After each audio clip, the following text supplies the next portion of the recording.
Vídeo supercurt disfrutant del meu clima preferit. Per què el meu clima preferit? No tinc el micro, és vídeo ràpid, però buah. La de coses que has de remoure, sí, sense tindre res, no pots estar tranquil, en pau i bé amb tu.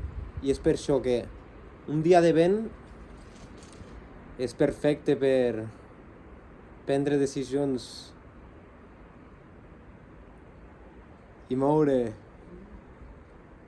pel món, remoure energies, tirar coses, dir-li perdonar algú,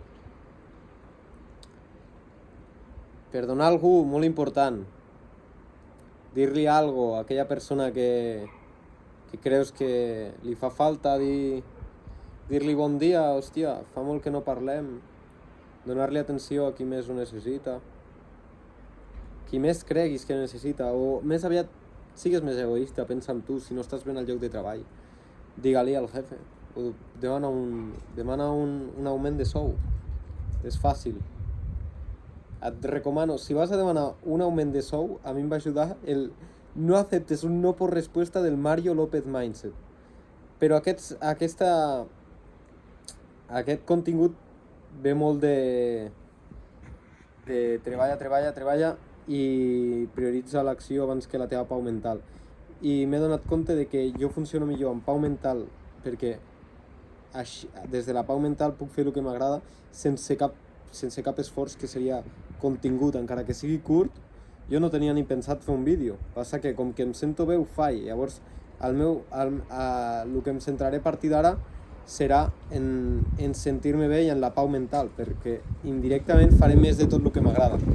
Però res, és un dia perfecte per remoure energies, tirar coses, dir coses que tens pendent i prioritzar el present abans que cap altra cosa. És el que he après fa recentment poc i per això ho estic compartint. I em noto molt bé, no deixaré de banda per res l'acció, la disciplina i l'esforç, el lideratge, d'inclús més, però amb un altre enfocament, ja que serà molt més bo prioritzant la pau mental. Jo em puc enfocar més, pensar millor, tindre més bones idees i executar-les millor. Així que aquí un vídeo curt que deixaré de carrete, com no, al meu canal de danso, que com vaig millorant jo, anirà millorant aquest canal, passa que mantenint l'essència de agafar la càmera en qualsevol moment que tingui una reflexió així més informal. I una abraçada, espero que t'agafi bé i a seguir prioritzant-te. Una abraçada.